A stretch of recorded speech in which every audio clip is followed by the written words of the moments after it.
Well, hello everybody. Filming this just before Christmas. I thought I would show you some of my New Year's resolution and things because I was looking at it the other day, preparing my New Year's resolutions for 2026. I have a permanent, ongoing, rolling resolutions that last all year long, and I normally revisit them every quarter. I have it across three books, and my first book, it actually says quite old, PD 24 quarter 2, so it's personal development 2024 quarter 2, and there's a picture there that I photoshopped. That's Gary Cooper in the Fountainhead, and I photoshopped the circuit board for the early version of what I call the Truman Universal Board. There's Gary Cooper looking at his plans. And what I do in this book was anytime I heard good ideas or philosophies on life, I would copy them in, and things that I really needed to do. So my 2024 resolution, you see there, is defeat laziness and fantasy. Now this was something that really bothered me. We were going through the Kickstarter and we were getting everything launched, and there was a million things to do, a million problems to solve, and things to be built. But I didn't know how, and you have to kind of visualize it and think about what it will look like in the end. And I found that I was falling into these repetitive loops of fantasizing, but I was doing more fantasy than fulfilling. I wasn't actually doing the work, and I kept falling into this trap and saying, wow, I need to, get my finger out and really start doing the work and stop daydreaming about it. Now, for most people, if you saw what I was doing, you'd think, well, I think he is working. He's actually doing the work. But for me, I felt like I wasn't. I felt like I was far too lazy. And I would have things. I've got like a photoshopped image of myself when I'm older to try and picture that. I've got my dream little small holding that I want, and I will build up these books. Important advice from the future. So you have to want it, you have to commit, you've got to build that keystone habit, eliminate the 80%, so all the stuff that's not work, get rid of it. Define your future self, become value-based, have lots of time for thinking and learning, fail hard and often, and be generous. And these were the things I wanted to do. So I was putting these things together. There's my heroes there. So we've got Steve Jobs and Clive Sinclair, and we've got me. So if they can have a black and white photograph with electronics, I can have a black and white photograph with electronics.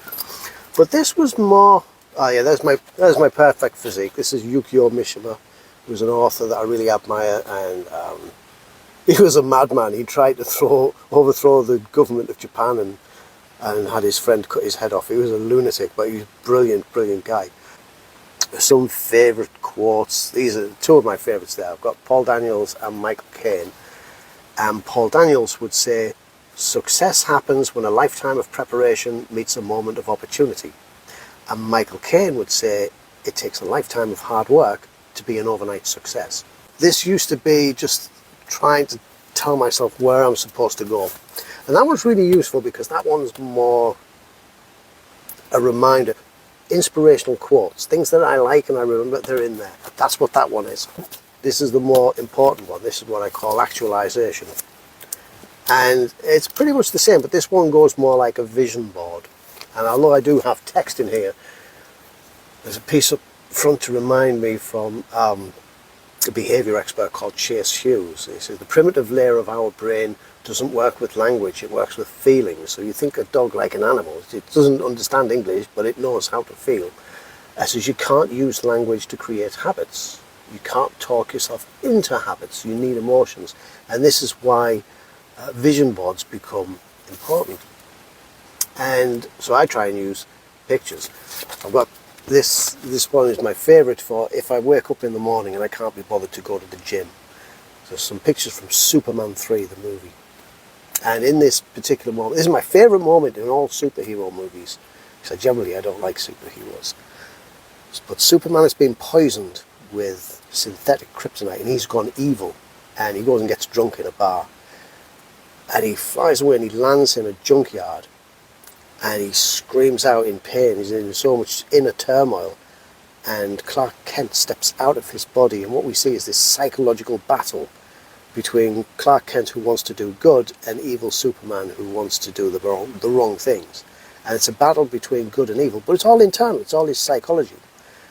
And when I wake up at 5 o'clock in the morning and I think I need to go to the gym, but it's cold and wet outside, I'm having this junkyard battle with myself. And the evil Superman is winning. Evil Superman says, no, I'm staying in bed. And I have to remind myself, junkyard fight, Clark Kent has to win, because it's worth it. That's how he'll win. So that's why I do the Chase Hughes thing of trying to have pictures of it. I do actually have some more superheroes. Just a picture of Bruce Wayne. So I think Bruce Wayne was, forget Batman, being a top engineer, being disciplined and focused, working out a lot in the gym, just being a serious guy. And I like to look at these pictures just to remind myself this is what I'm supposed to be doing. I mean, I don't think I'm going to look like that anymore. I think my days of, not unless I'm pumping myself full of steroids, that's not going to happen. But to remind myself what I want to be a factory owner. I want to own a boutique toy shop. I need my little office with a recording booth. I need, what else do I need? I need a pick and place machine and an injection molding machine. I was just thinking about, where do I really want to go with all of this? Where do I want to take it? And there'll be some more things in there, lifestyle. This is, I want my home gym and my home cinema. I think I'm many years away from them. I need to look like this in a suit, so I look like a fashion model. Ah yes, my gold medal is to walk into a Rolex dealership like I belong there. Because I have two nice watches, but I bought one when I paid off my mortgage, and I bought another one when I hit a certain investment goal. And it's like running a marathon. You get a medal at the end, but the medal isn't why you run the marathon. Right? You run the marathon because you want to cross the finish line. And I want to be the person who can walk into a Rolex dealership like they belong there. That's the finish line.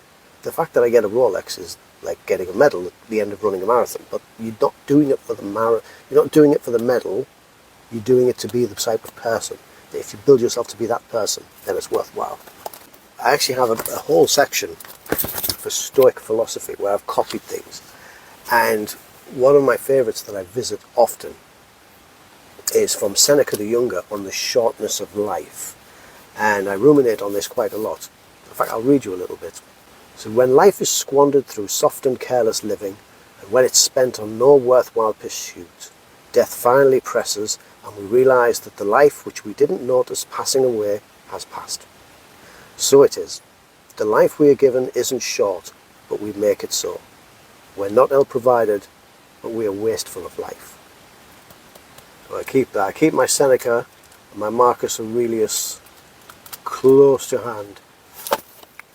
So that's that one. That's the book about who I want to be. I think there's a phrase I really like for this. Is that if you know what you want and you understand the type of person you need to become to achieve it, and you have a powerful reason why you want it, then the how and the when will take care of itself.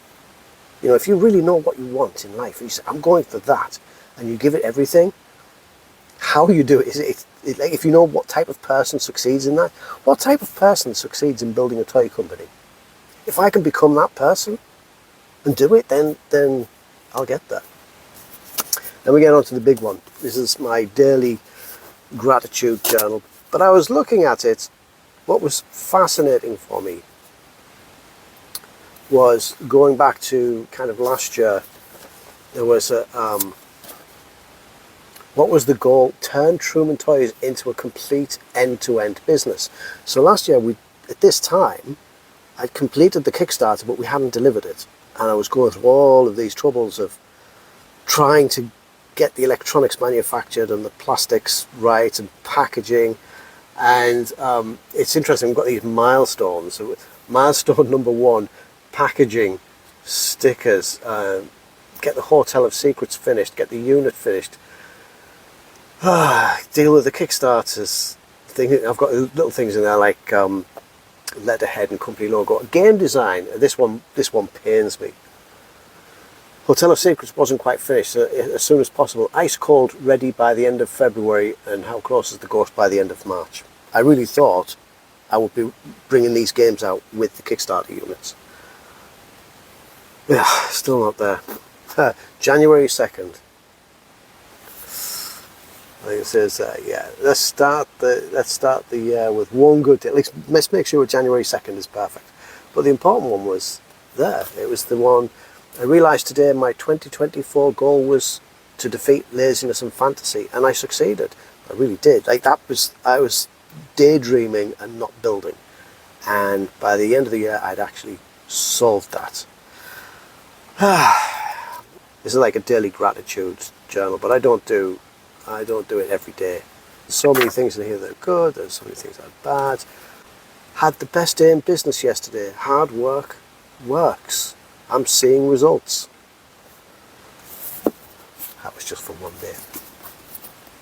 So my goal for 2026 in terms of the business is really, let's get the adverts fixed. That's my one goal now. If I get the adverts fixed, everything else should take for itself. And by the end of 2026, we need to have more games. We need to move from injection molding to from 3D printing to injection molding. And if I could do that, then I'm for real. I am the real deal. I'm not some pretender anymore, just making things in my living room.